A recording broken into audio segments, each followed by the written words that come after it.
back to Watch Me Recipes. Today I'll be showing you how to make your own homemade marinara sauce. So what you will need is a can of crushed tomatoes from Tutturosa. So I like to get the crushed tomatoes with the basil in it because it has a little more flavor. So let's go over to the stove. We're first going to add some olive oil, and we're going to fry and saute onions for the sauce. So I put about a tablespoon, 2 tablespoons of olive oil, and once that gets a little heated up, I'm going to add the onions. So the oil's heated up, I'm going to go ahead and add the onions. Okay. And we're going to let the onions brown, and what we will further need are 3 cloves of garlic, peeled, 3 basil leaves, and some salt and pepper. So if you just want to watch while the onions brown. I actually learned this recipe from one of my patients at work, and I've made it several times since then, and it's actually a great marinara sauce. It's pretty basic, pretty simple, nothing fancy. And what you can do is you can actually use as many cans of crushed tomatoes as you want. So let's say 5 cans of tomato. And you can cook that in a large pot, and you can actually freeze the marinara sauce so that you have it to use at any time. And that's how real Italians cook their marinara sauce. Alright, so the onions are browning. I'm going to be cutting this part out anyway.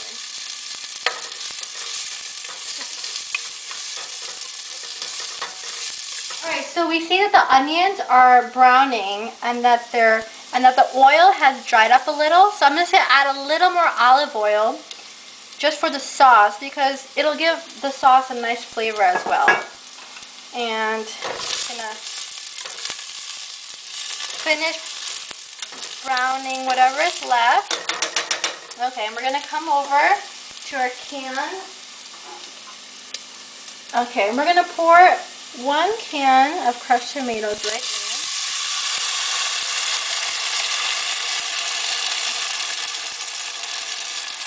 Okay, and we're going to add another can of just plain water. So we're going to put the water in the can so that it gets the rest of the sauce. Alright, so you're going to pour a can of water because the water is going to allow the tomatoes to cook.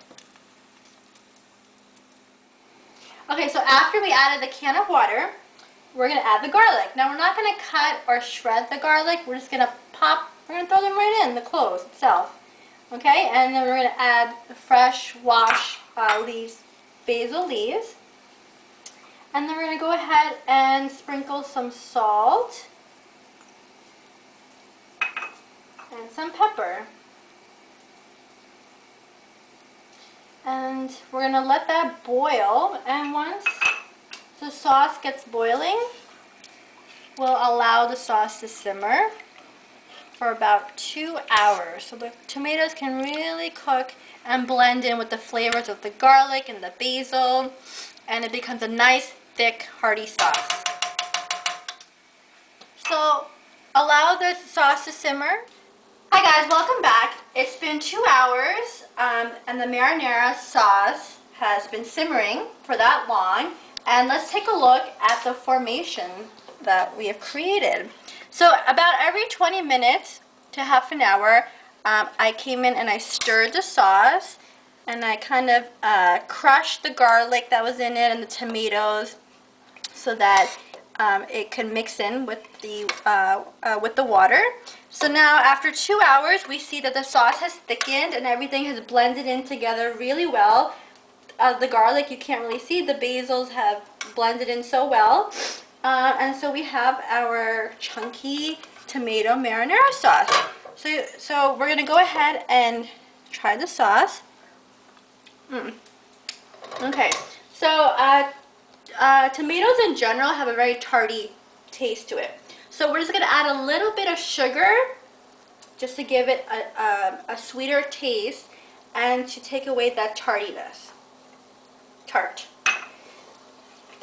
So we're going to go ahead and, like a pinch or two of sugar. Mix that in. If you want to add more pepper, depending on what kind of flavor you want, you can, go ahead and season it up a little more. And then once the sauce is ready, go ahead and enjoy it with your favorite pasta. So I like to use the healthy Harvest whole grain pasta, which is a nice substitute for a healthier option. So I'm going to enjoy it with my penne and sprinkle some freshly grated Parmesan cheese.